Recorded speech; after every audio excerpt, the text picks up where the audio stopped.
One of the biggest blocks to creativity, in my opinion at least, is not really having a clear sense of what creativity is. And very often when I ask people what they think creativity is, they'll come back with something around the lines of art or music, maybe advertising, or maybe that sort of those new ideas which come in, those great thinkers, Steve Jobs, other innovators.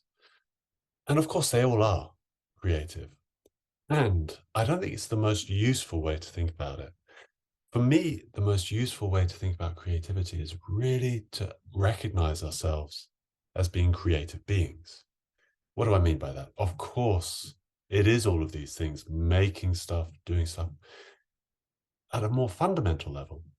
It's about bringing that fullest expression of ourselves into the world. And so the question then becomes, how do we do that? And this is where the definition matters. Because if we're not careful, we create a big fight within us. Let me explain a little bit about what I mean. We have these ways that we create habitually. We have this idea that there is this creative flow that we can get into.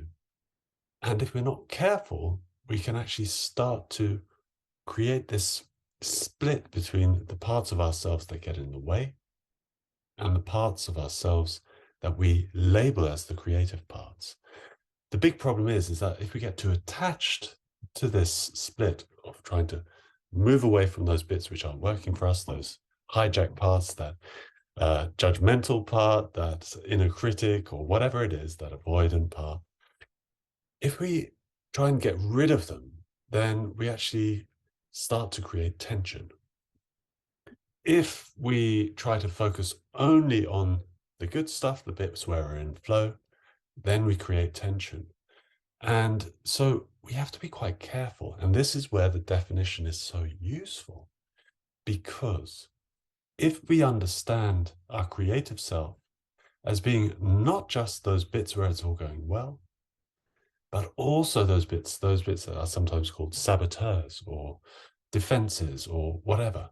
If we understand the entirety of that as being our creative self, then we increase the range of what we have to work from dramatically. Most importantly, we don't do this really horrible thing to ourselves, which is where we other parts of ourselves. In some methods, they call it exiling, but where we don't put to one side these parts that we don't want. Ultimately, and of course, we may need to temporarily for some periods of time, but ultimately, if we bring it all in, if we allow it all to be part of our creative process, then the part of us that is actually able to encompass this all has to be much bigger than either that positive bit or that negative bit. It has to be much faster. That's the creative self that I'm talking about. That's the creative perspective that I'm talking about. And from that place, when we create, we have more chance that it's going to be aligned to what we really care about. And more likely, it's not just going to be an expression of our defensive patterns, our holding patterns, or our desperate attempts to step into that sage-like or flow-like place from a false foundation. So for me, that's why reflecting on creativity is so helpful.